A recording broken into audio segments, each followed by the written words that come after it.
पुन्हा यांना आठवण आली की आपल्या देवाला सांगितलं होतं तुम्हाला काय पाहिजे असं ते मागून घ्या. मग यांना सांगितलं की देवा फक्त एकच कर, माझं जर हट्ट पुरवायचं असेल तर मला न्यायला देण्याकरता विमान पाठव.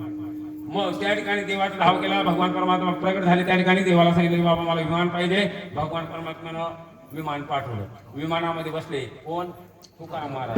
बसल्याच्या नंतर जे काही ग्रस्त होते गावामध्ये त्यांना तुकाराम महाराजांना विचारलं. काय विचारलं? कावणी महाराज, ज्या अर्थी तुम्हाला विमान नेण्याकरता आलं वैकुंठाला, त्या अर्थी असं काय केलं तुम्ही तुमच्या जीवनामध्ये की त्या अर्थी तुम्हाला नेण्याकरता विमान आलं? अभंगाचं पहिलं चरण.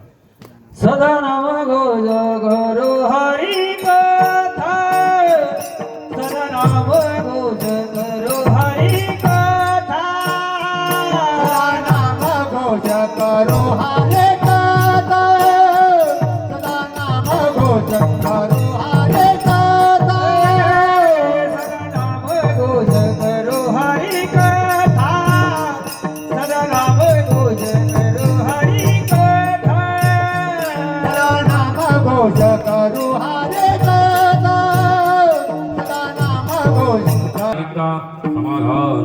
आणि ते देवाचं चिंतन केल्यामुळे काय झालं? माझं मन समाधान झालं आणि मग मला काय झालं? सर्व सुख प्राप्त झालं. अभंगाचं दुसरं चरण. सर्व सुख झालो